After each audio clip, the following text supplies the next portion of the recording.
Hello and welcome, beautiful people of YouTube. This is yours truly, Bahamut Raven, and welcome to this new commentated video. Yes, I finally managed to do it. Now, this video is going to be slightly different compared to a Let's Play video or a guide video to speak of. This is going to be what I like to call Episode 0.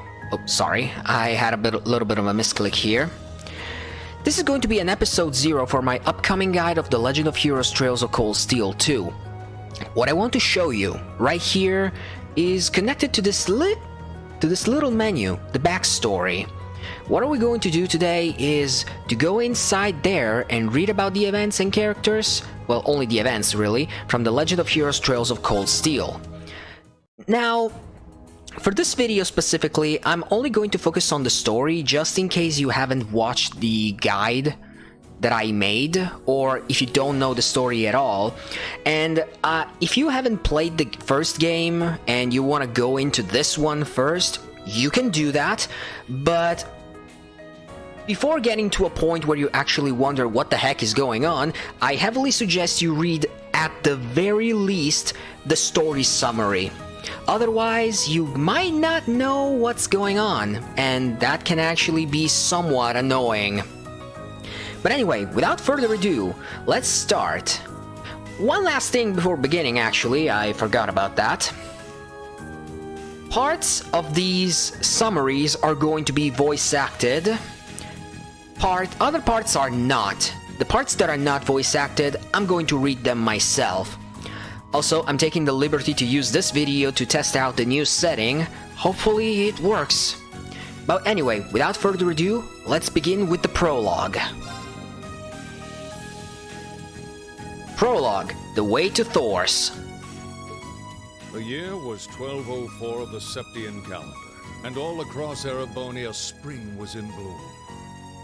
At the esteemed Thors Military Academy, situated on the outskirts of the Imperial capital, a new class was founded. It would be known as Class 7, and was comprised of 9 promising young men and women, who demonstrated considerable aptitude for Arcus, a sophisticated new type of battle ornament.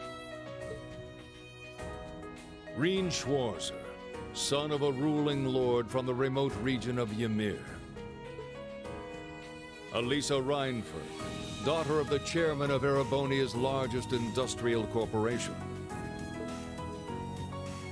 Elliot Craig, son of a celebrated general and a kind-hearted boy who harbored dreams of becoming a musician. Laura S. Arcade, the daughter of a renowned military family tracing its lineage back to the Knights of old. Machias Regnitz, the son of Heimdall's imperial governor. Emma Milstein, the class's president and the Academy's highest scorer on the entrance exam. Eusis Albarea, son of Duke Albarea, head of one of the Empire's 4 great houses. Fee Clausel, a former Jaeger with extraordinary strength and agility. And Gaius Warzel, an exchange student from the land of Nord, bordering the Empire to the north. Gathered together by their homeroom teacher, Sarah Wallerstein, they were put through a difficult trial. Some were quick to work together, others less so, but eventually all were able to surmount the challenge they faced. They were then asked to decide whether, knowing the difficulty of the curriculum, they still wished to be part of Class 7. Each had his or her own reasons, but each ultimately heeded the call, and that day, Thor's newest class began. Well, there was no need for me to talk at all. But I have a feeling that things will change right from the next chapter. So, as far as I know, these summaries won't tell everything about the stories, which is why whenever there is something that wasn't exactly implied in the summary, I'm going to step in. But anyway, let's go back to chapter 1. Chapter 1: Unconventional Studies. April came, and while the students of Class 7 were already grappling with their challenging coursework, they received a sudden announcement that they were to take part in an unusual program, a series of field studies. The class would be split into 2 groups, each sent to a different location in the Empire to assist the local townships. Okay, here we go. Group A went to the rural town of Keldek, famous for the Grand Market. Through their tasks, they gained a greater understanding of one another, and all appeared to be going well on the surface.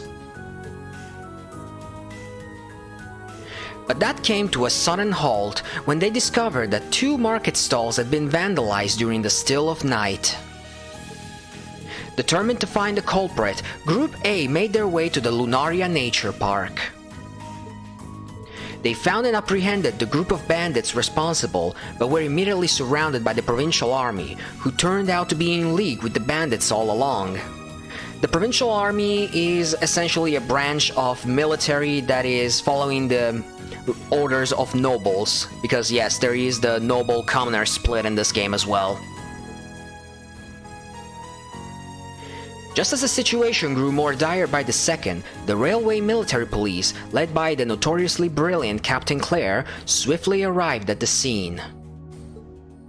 It was thanks to their timely intervention that the Provincial Army was forced to retreat, and the bandits were duly arrested for their crimes. Their very first field study now at an end, Group A boarded the train back to Trista and reflected on the events that transpired over the course of their stay. It was then that Reen confessed to his fellow classmate that he was the adopted son of a baron, a noble. Yeah, because up to now, in the prologue, he actually didn't say that outright. Surprising though it may have been, not a single one among them thought any less of him for it. The evening concluded with smiles, each of them blissfully unaware of the 2 ominous figures who were watching their train head into the distance. The plot thickens. So yeah, let's move into Chapter 2. Not much else to add, really. Chapter 2: The Verdant City. May came, filling the town of Trista with greenery. Meanwhile, Class 7's schedule was growing busier by the day. Reen found himself at odds with Machias for keeping his noble status a secret. And a little bit of background, it's because Machias is actually a little bit at odds with nobles. There is a reason for that, but I really don't want to get into spoiler territory for the first game. Not yet, anyway. But he also learned more about his fellow classmates, including the fact that Emma was caring for a black cat named Celine. Wonder if this is important. As the day passed, the time for their second field study arrived, and the newly organized Group A was assigned to Eustace's hometown of Bereahard.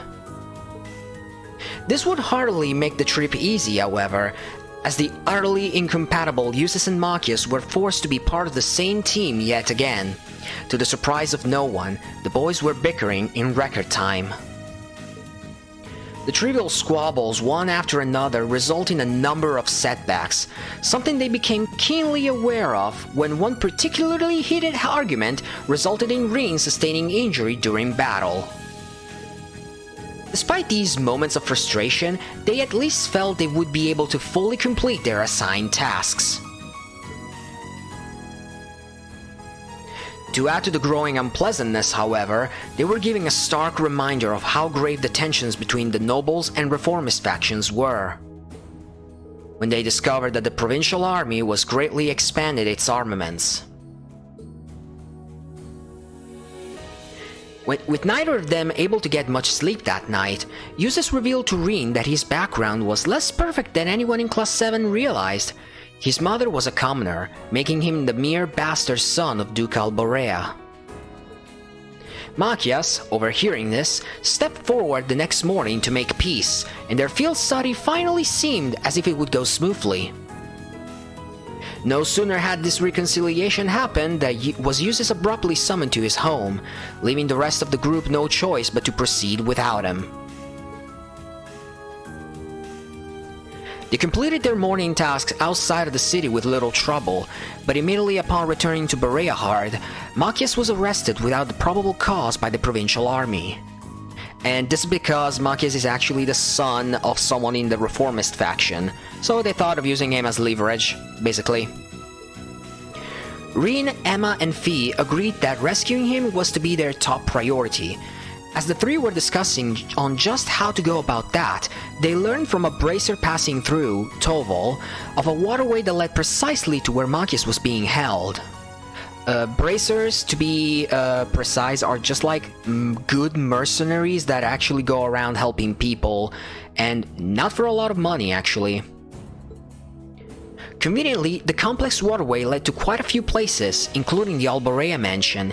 They were soon reunited with Uzis this way, who had learned what happened and escaped from his home to set things right. As they approached a massive heavy door, Fee, who revealed she was once a Jaeger, made the impassable easily passable, and they were able to successfully free Machias from his cell. Yeah, Jaegers are actually military kind of mercenaries. There's a difference between them and bracers.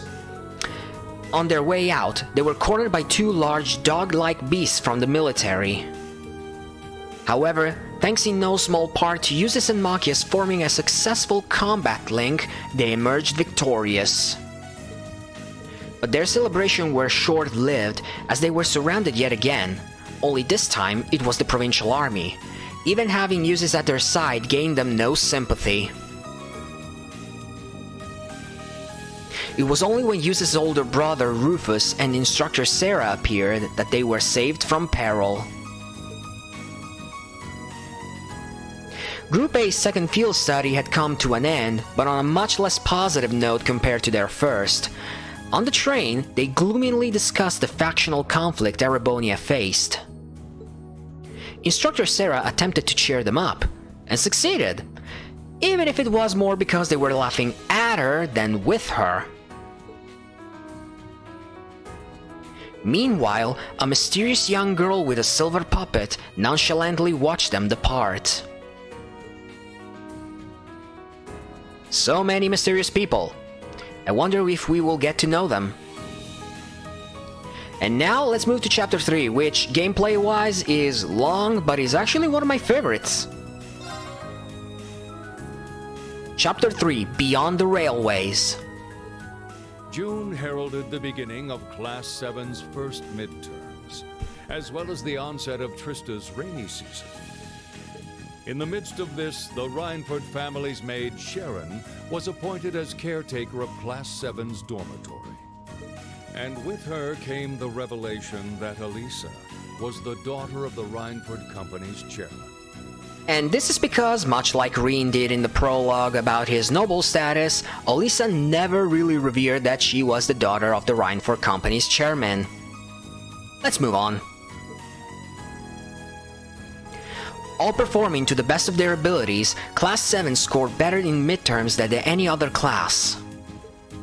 This news didn't go down well with the nobles of Class 1, of course, and the besmirched upper-class students challenged Class 7 to a duel. Class 7 was victorious here as well, leading to a tirade of insult from Patrick Higharms that were only stopped by Gaius' interference. The time had come for Class 7 to prepare for their next field study, and Group A's latest destination was the North Highlands, Gaius' homeland. The journey was exceptionally longer than anywhere they had been previously, and while briefly stopped at Ruhr Station, they encountered Elisa's mother, Chairman Irina.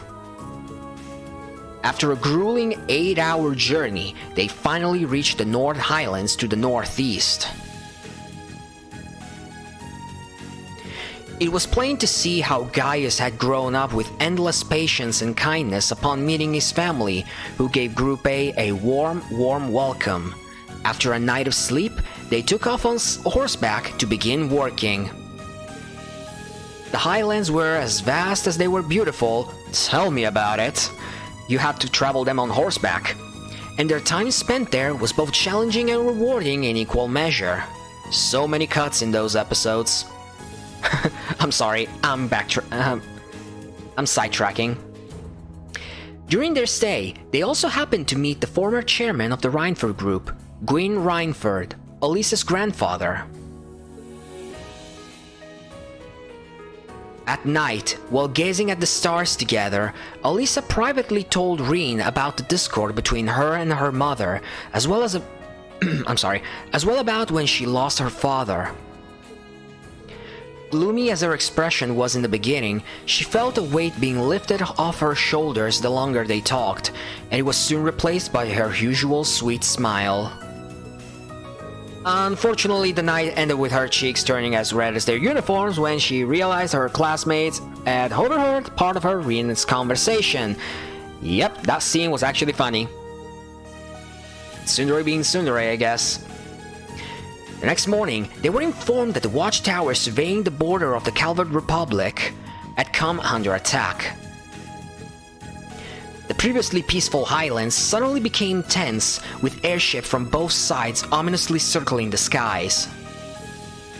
And knowing that war could break out over a misunderstanding at any moment, Group A motioned to conduct their own inquiry into the true culprits responsible.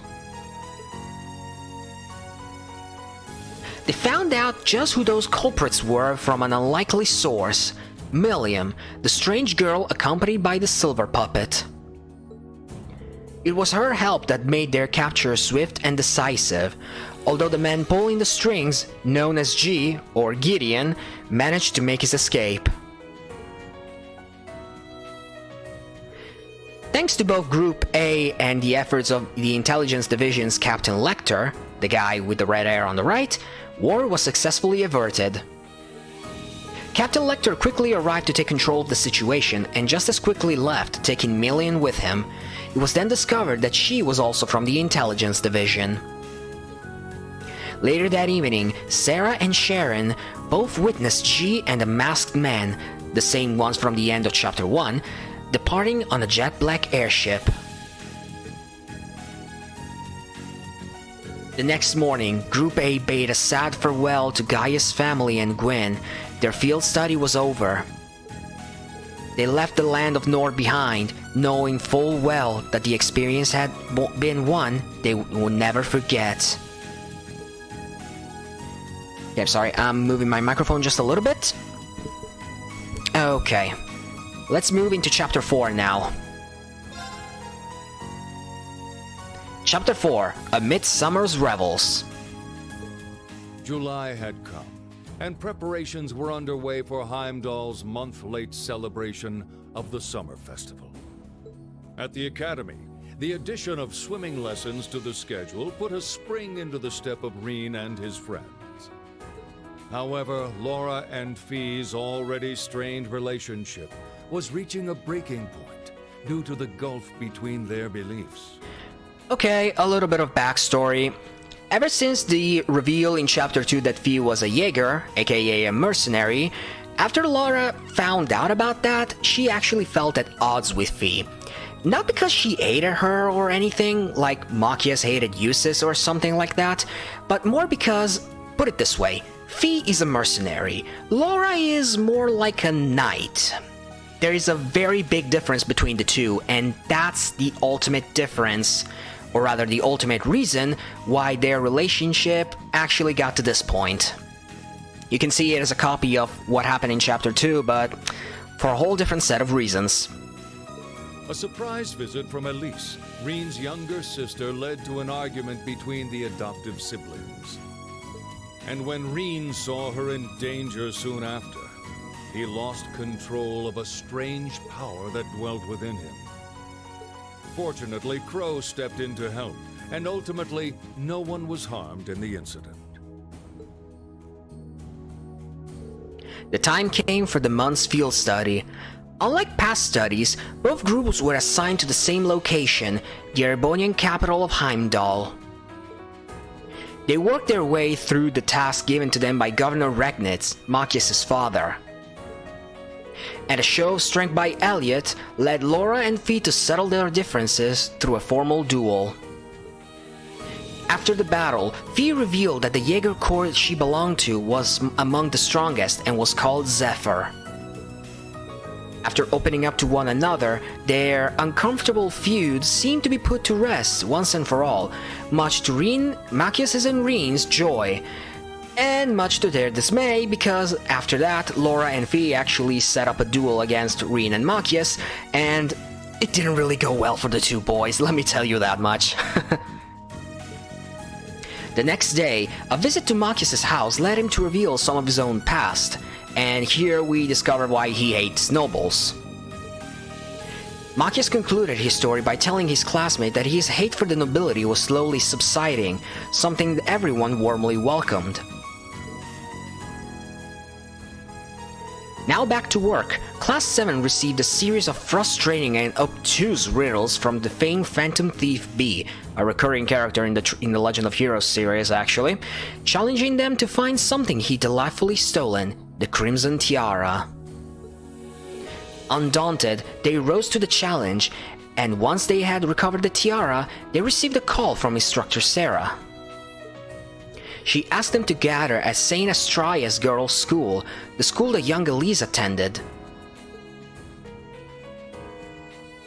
They even met with Elise before the gates of St. Astraea, and she elegantly led them to a stunning indoor rose garden. More stunning than the rose garden, however, was the sight of the Princess of Erebonia, Alfin Raise Arner. Even Prince Olivert, chairman of Thor's board of directors, came to meet them.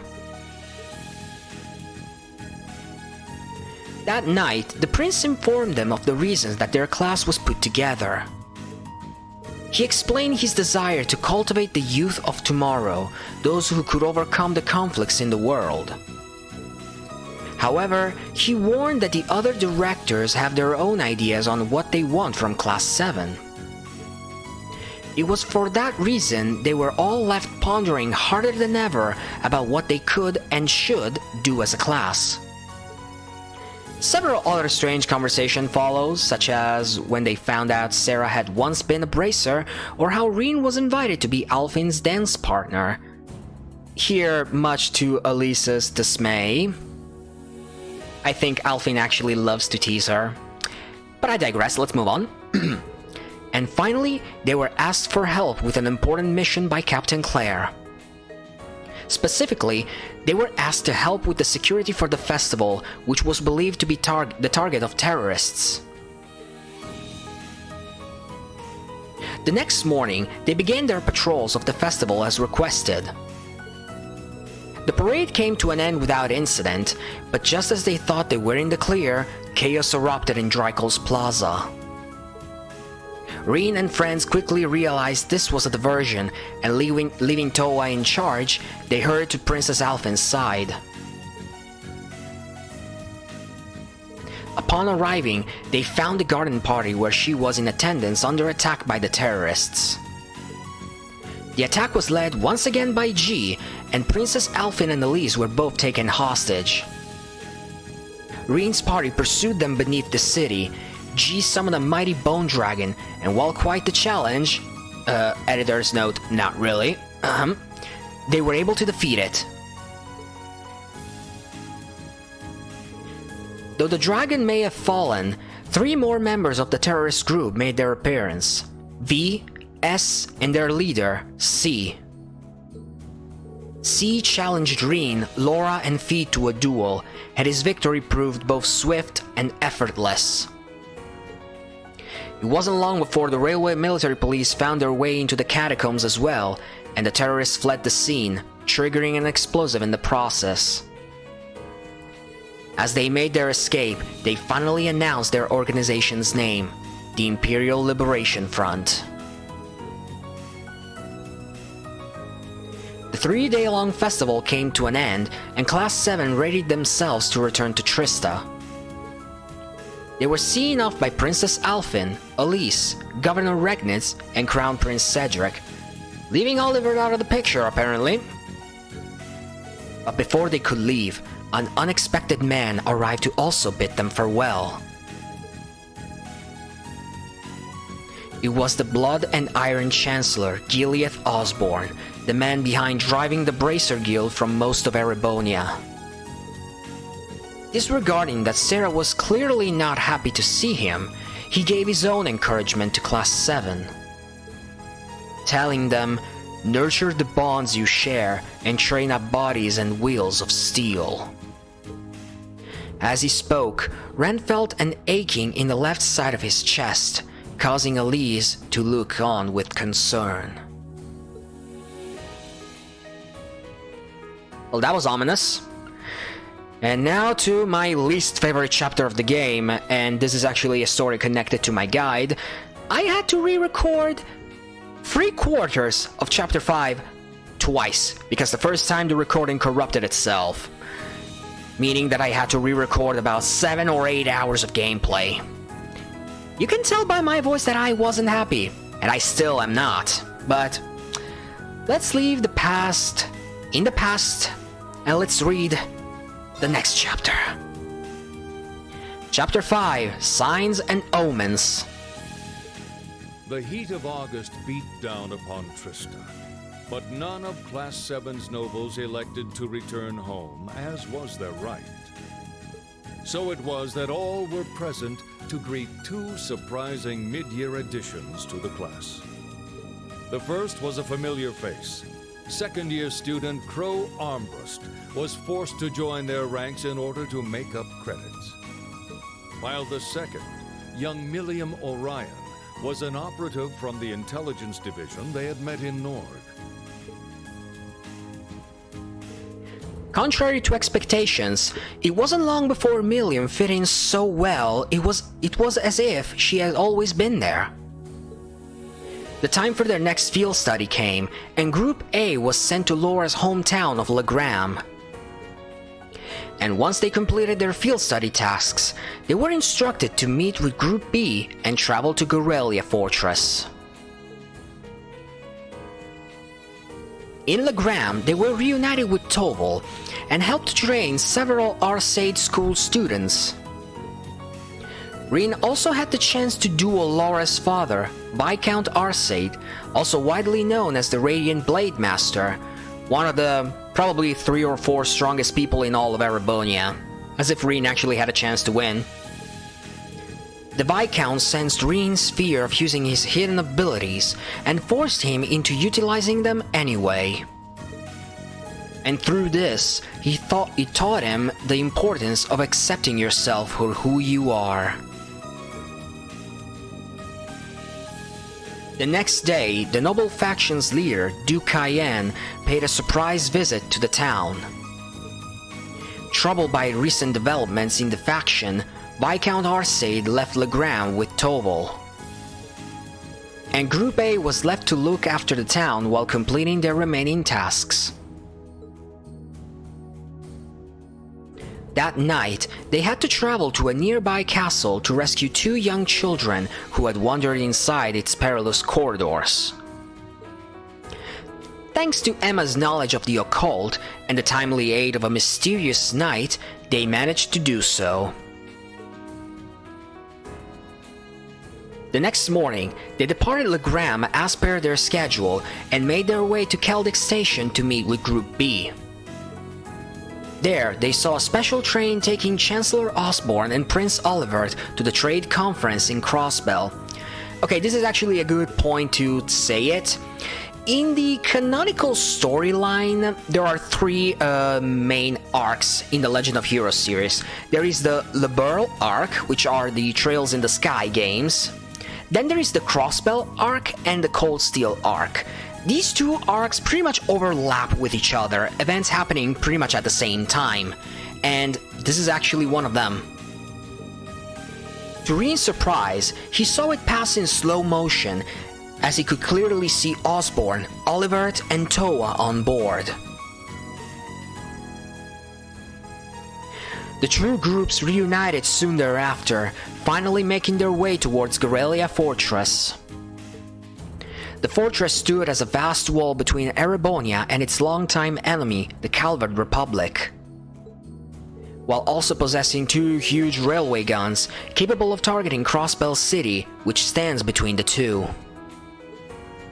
Upon arriving, they were shown inside by Major Neidhart, their military science instructor at the academy. And they soon met Elliot's father, Lieutenant General Craig, and witnessed a military exercise. They were stunned by the overwhelming power the weaponry on display possessed. In the end, each of them left with the sinking feeling that all the combat skills they were learning at Thor's were for naught. I mean, there really isn't much point, that's what they thought, when war is fought with tanks and airships. I can actually see that, but more on that later, I guess. Once they recovered from the shock of yesterday's events, they were given a lecture by Sarah and Neidhart. They were soon bombarded with the news of terrorists attacking Crossbell, specifically the site of the trade conference. And no sooner had they heard this, did the fortress itself come under attack by out-of-control unmanned tanks. This was followed by the arrival of two black airships belonging to the Imperial Liberation Front. Amid the chaos, Class 7 resolved to aid Sarah and Neidhart in subduing the terrorists.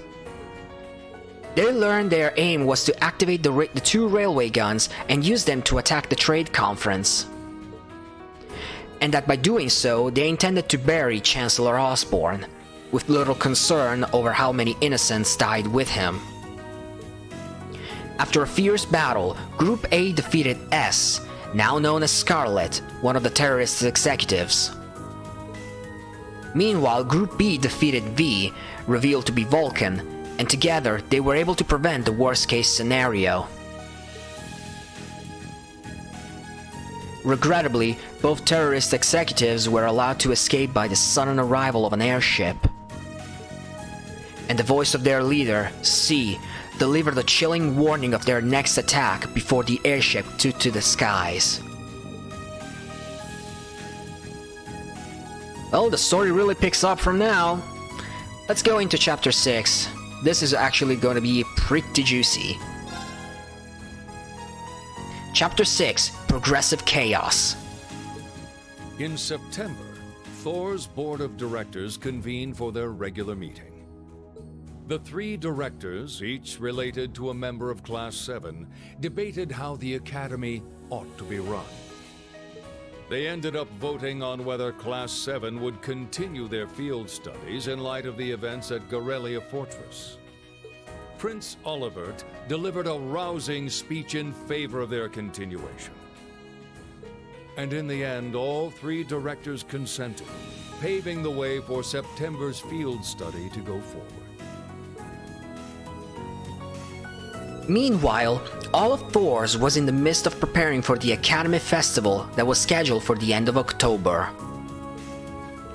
And Class 7 was struggling to think of something they could do for it with their small numbers.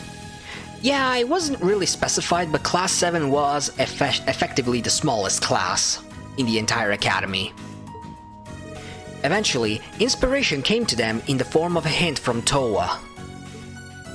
Their contribution would be a live musical performance on stage. The day came for their next field study to begin, and they were summoned to the Academy field. Once there, they heard an unusual, surprising sound. A crimson airship hovered above them. Its name was the Courageous, and notably on board were Prince Olivert, Toval, and its captain, Viscount Arcade. It was decided that Class 7 was to be taken to their field study locations by airship, and everyone stepped on board. After the Courageous was shown off to the people of Heimdall, it flew to Ruhr, where Group A alighted. Ruhr was a large industrial city, home to the Reinford's Group corporate HQ and the Reinford family residence. Sorry about that. Once there, They set about working through the tasks Elisa's mother, Irina Reinford, gave them. But later that day, they came upon a dire conflict between the provincial army and the railway military police. Rufus and Captain Claire's appearance prevented things from escalating further, but it was clear that something was amiss.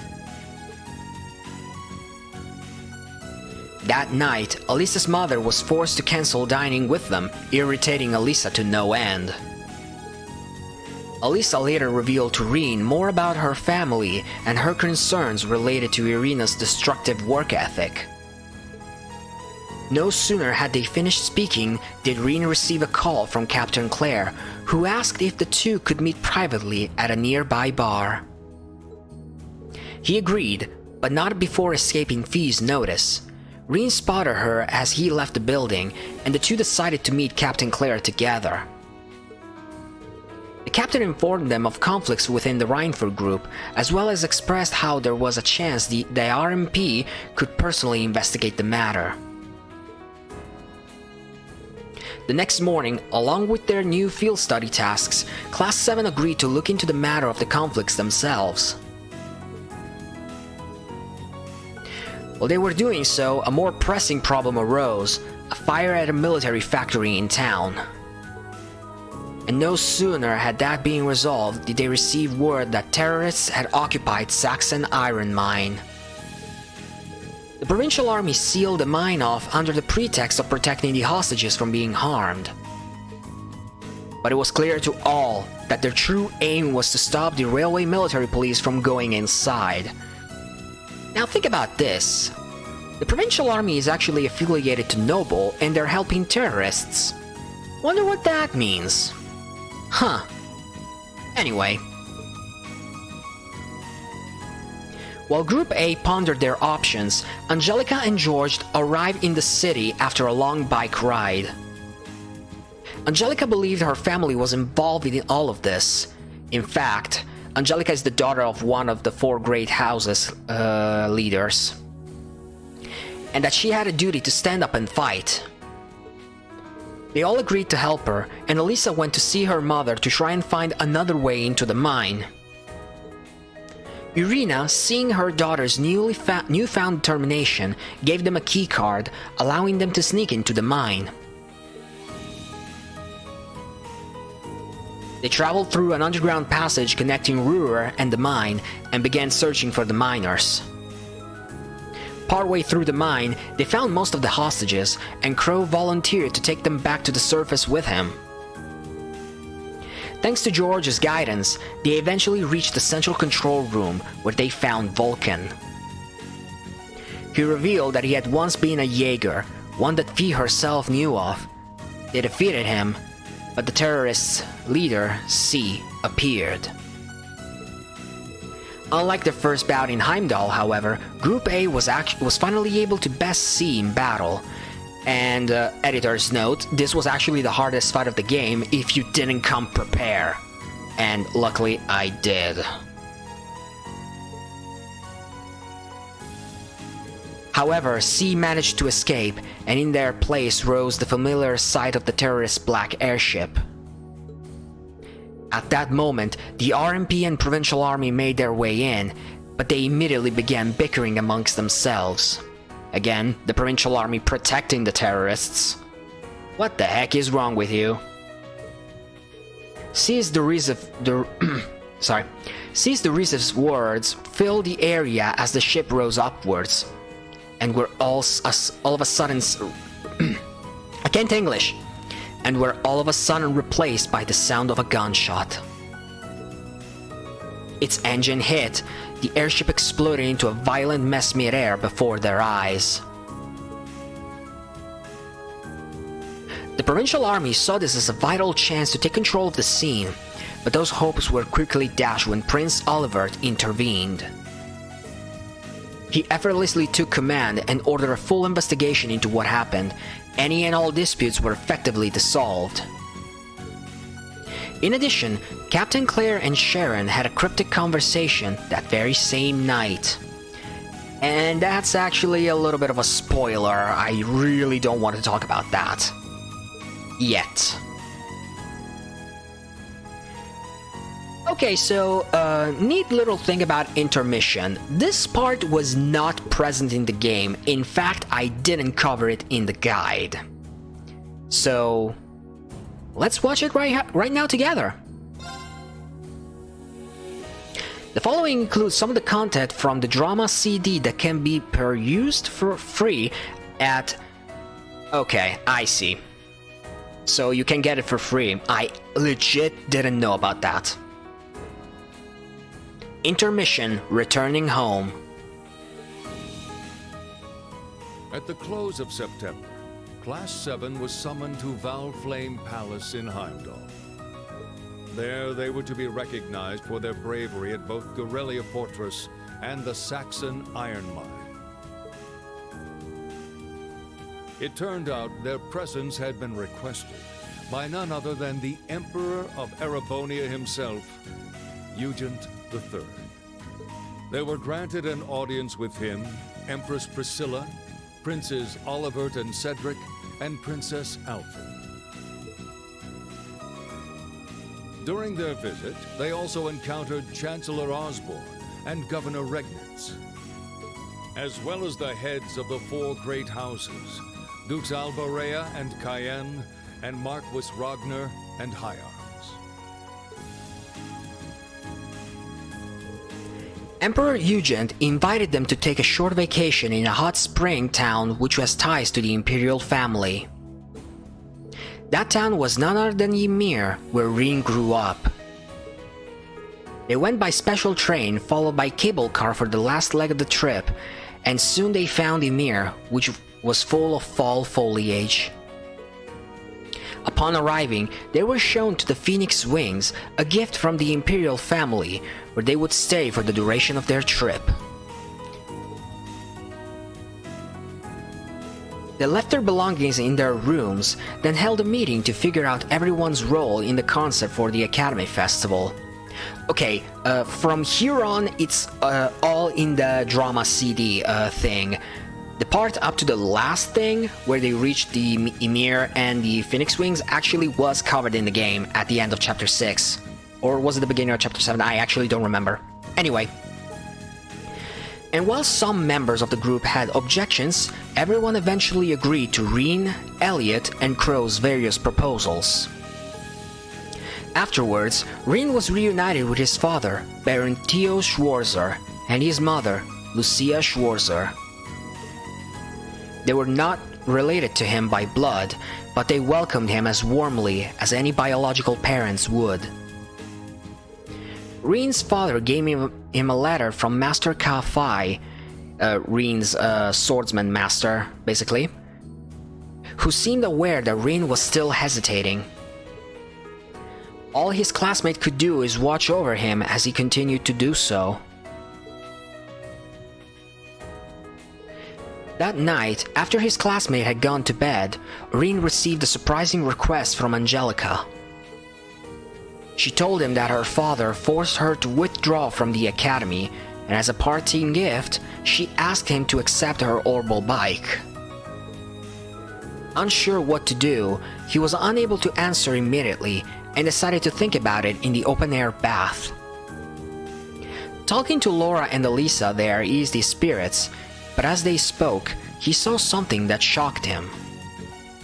It was snow, something he wouldn't have expected to see in early October. Snow continued to fall heavily well into the following morning, suggesting that something was amiss. Reen decided to find out what. In some ways, Rick took this as a chance to overcome a similar traumatic experience that occurred 8 years prior. And some hints about this have been dropped within the game up to this point. His classmates happily accompanied him without a second thought. Soon enough, they encounter a giant monster made of ice. After a fierce battle, they defeated it and came face to face with Blue Blanc of Ouroboros. He was fascinated in the many mysteries surrounding Reen, even going so far as to taunt him. Ouroboros, I'm sorry if I say it now, Ouroboros is a secret society, but I'm not going to say what their goal is. We'll get to that later. But Reen refused to be taken in by such pettiness, and Blue Blanc was forced to retreat. In the end, they were able to stop the strange snow and return to Ymir unharmed. As Baron Schwarzer bade farewell to them, he handed his son a scroll that he had received from Master Ka-Fai. It was an 8 leaves, 1 blade intermediate level scroll, which would give Reen a new target to work for. Okay, so it was at this time that Reen got the intermediate level. I actually don't remember that. I know it was mentioned at some point, either in the first or in this game, but it was never mentioned when he got the intermediate level. For the duration of the game, the first game up to this point, he was still a beginner level. They said their farewells and finally left for the trip back to the academy, with Reen's feelings as though with Reen feeling as though they had all grown greatly as a result of the experience. And I really wish they didn't cut this part out of the game. I would have loved to play through this. And now, for the finale. Final chapter, put to the test. Safely back from their brief trip to Ymir, Reen and his classmates began practicing for their upcoming concert. Under the watchful eyes of Elliot and Crow, they put all they had into their practice sessions. And thanks in part to the fact that they weren't all complete amateurs, they were finally ready to perform. The time came for the preparatory day before the festival. Reen chose a classmate to accompany him to collect the finished outfits from a boutique in Heimdall. But walking out with the outfits in tow, he ran into someone he wasn't expecting to see.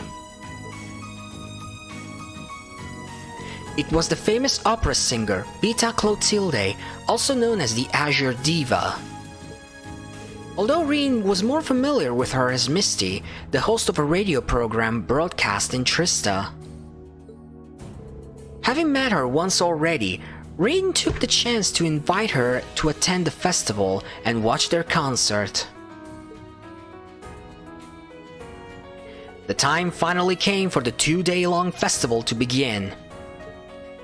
Reen spent the first day helping out the student council, visiting attractions with classmates in his spare time. As day came to an end, Class 7 gathered for a final meeting to discuss the concert being held the next day. During their discussion, however, they heard the sound of a bell chiming from far away. The source of the chiming turned out to be the old schoolhouse that they had become so well acquainted with. Yep, we visit this place at least once a chapter. Given permission by Sarah and Principal Van Dyke, they descended to the lowest floor. Each and every one of them were stunned by its new appearance. Guided by Emma and Celine, who seemed to know something, they resolved to restore the building back to normal. Eventually, they found themselves in what could only be described as an otherworldly battlefield, face to face with a monstrous black shadow. After a challenging battle, they were able to defeat it, overcoming the trial that it represented. And trust me, this battle came with one of the best battle soundtracks. I kid you not. They were transported and knocked out in the aftermath, but once they opened their eyes, they discovered the building was back to normal. Suddenly, a door that was before them opened. On the other side stood a giant humanoid. A 7-arch tall, ash-colored knight. Yeah, in this game, arch replaced meters as a length measurement. The next day, the second day of the festival began. Reen managed to put out the knight to put the night out of his mind enough to focus on showing Elise, who had come to visit, around the academy campus. During that afternoon, they finally came for their the time finally came for their concert. Raven, please, English. Each of them gave it their all to their performance, and they were able to finish both songs. When the audience feverishly called for an encore, after a little bit of a panic first, Class 7 was more than prepared to perform a third. Thanks to Crow, the frigging tyrannical madman. I'm not gonna say any more than that.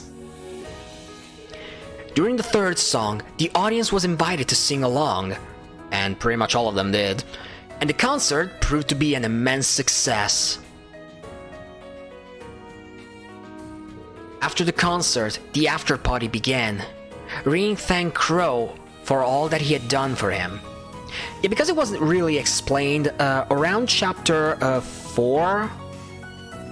No, around chapter 5, when Crow and Milliam joined in, it was specified that Crow would stay there for only 3 months, and this was actually the end of the 3rd month.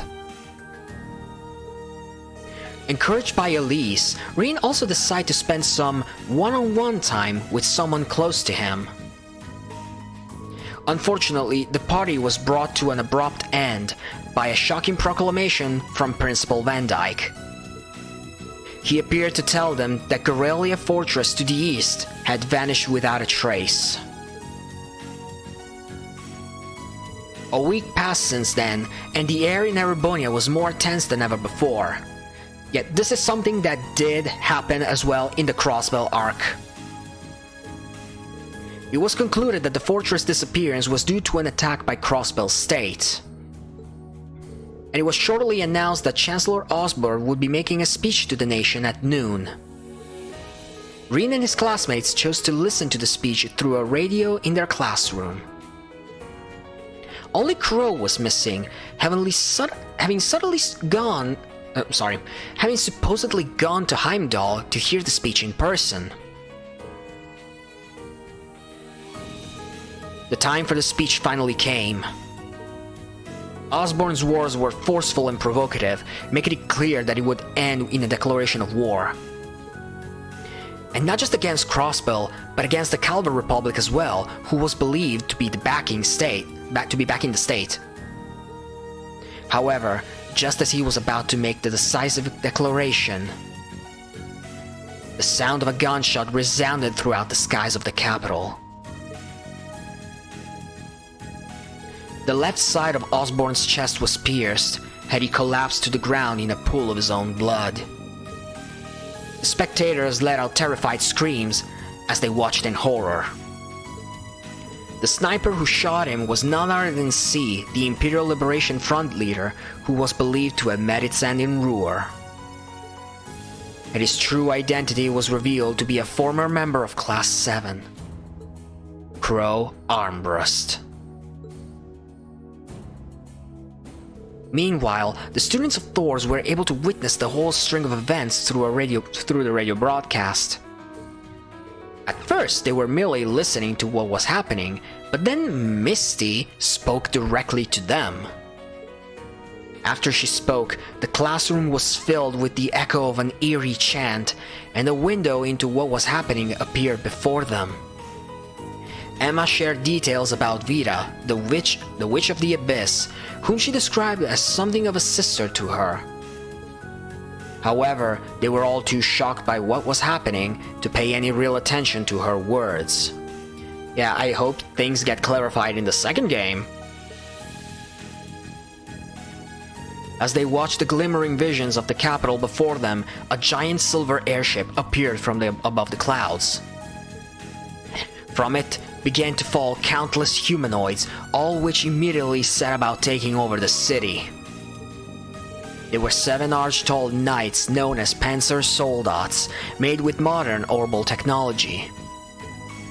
The Noble Alliance had built them sometime in advance, all in preparation for this day, and hints about this were dropped in Chapter 6. I'm not gonna say anything else. The Soldat used their incredible mobility to overwhelm their main battle tanks guarding Heimdall. and in no time at all they reached Valflame Palace, making their occupation of the city complete. In command of that operation were members of Zephyr, the Jaeger Corps that Fi once belonged to. Nearby, Vita Clotilde stood on top of Heimdall's opera house, blissfully watching the silver arc descend upon the palace. She was met by Blue Blanc, who praised her work, addressing as Ouroboros' second Anguis.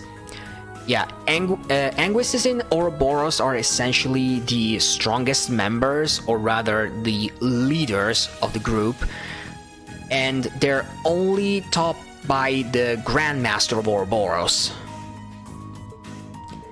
With an elegant smile, she accepted his words, then confidently issued a proclamation. The bells are tolling for Crossbell, and preparations here are complete. Still, even this grand undertaking is but a jewel in a greater crown, the second stage of the Orpheus final plan. The symphony awaits us. Let the second movement commence. Meanwhile, Reen and his classmates weren't allowed much time to process what they had just seen. Not long after the window on Heimdall closed, they realized that soldiers were fast approaching Trista too. Sarah, Neidhart, the principal, and several other instructors defended the west exit valiantly. Eventually, they also received the aid of Sharon, who revealed herself to be an enforcer of Ouroboros. Enforcers, unlike the Anguises, are not leaders but they're special agents. Still among the strongest members, but maybe not as strong as the Anguises. It was never clearly specified, and I know there are some exceptions to the rule. But I'm not gonna get into great detail about that. But while they still had their hands full, another group of soldiers began approaching from east of town. As such, Class 7 resolved to protect the east exit themselves. The battle for Trista began. First, Class 7 fought against a Draken soldat, and by aiming for its joints, something I don't remember happening in the actual fight, but whatever, they emerged victorious. But in a sad twist of fate, they were powerless to defeat the much stronger Spiegel unit the terrorist Scarlet was piloting. Reen resolved to use the power deep within him as a last resort. Does thou desire the power? But before he could, he heard a voice resound in his mind. He was standing in a strange empty space. Before him stood Celine, a cat, who urged him to call the voice's name. A talking cat. Okay, it's a video game. Loudly and clearly, he did just that. Heed my call, Valimar, the Ashen Knight! With a bang, the humanoid that they found in the old schoolhouse came flying through the air towards them. It landed, and Reen entered its core along with Celine.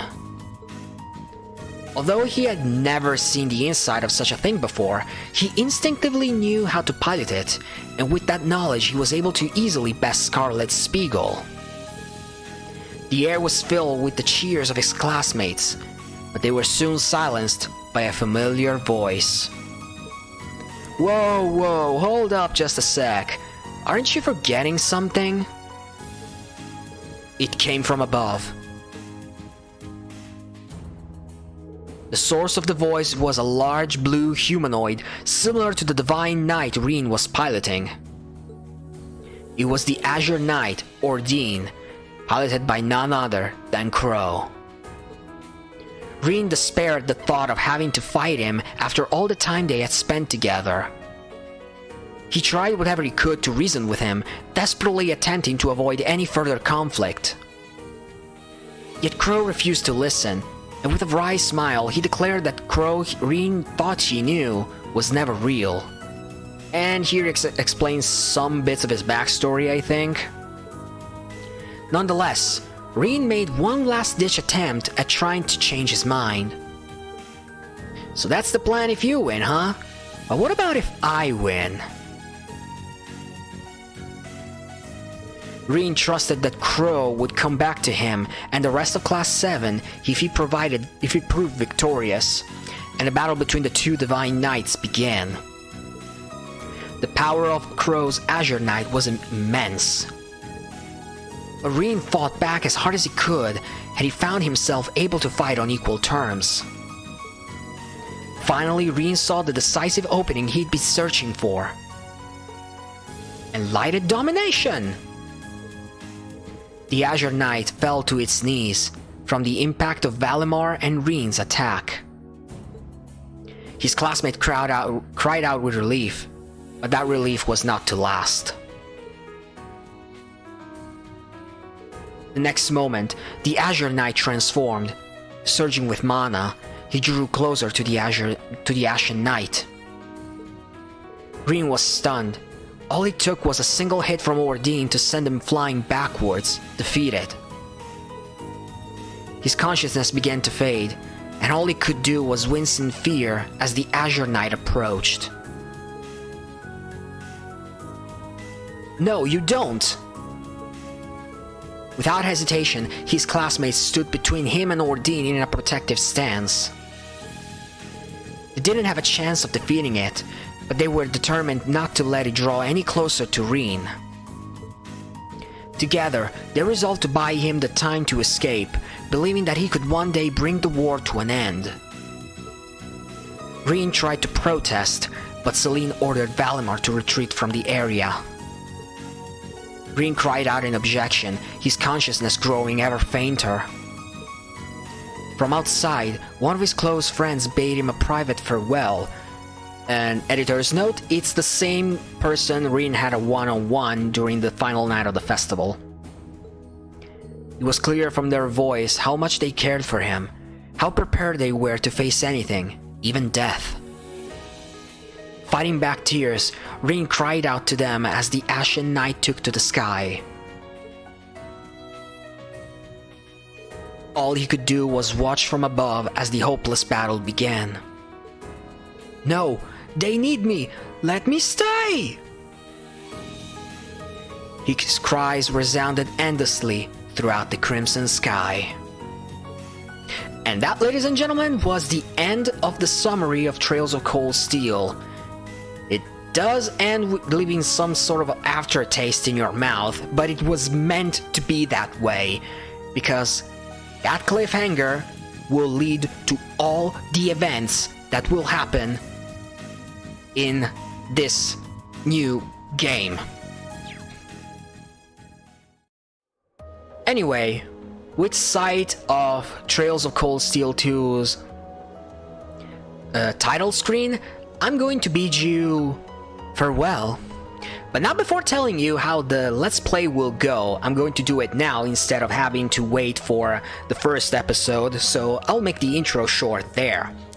Basically, what I'm going to do is start a new game, and I'm still debating at the time of this recording if doing it on hard mode, which gives you a 15% boosted stats compared to normal for enemies, or Nightmare, which does the same thing hard does, only 30% compared to normal instead of 15. But Nightmare is kind of hard, especially if you don't play on New Game Plus. So I'm still debating on which of the two, and by the time I will actually begin the series, I will know whether or not I'm going to pick one or the other. Also, the difference between hard and above and normal and below is that if you get a game over, you cannot lower the enemy's HP when you select retry. Also, I am going to load the clear data from the first game.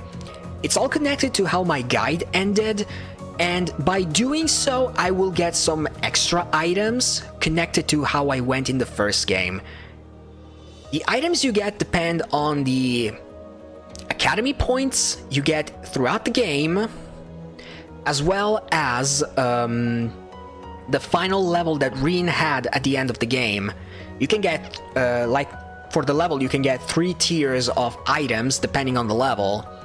From 69 and below, you get the lowest tier.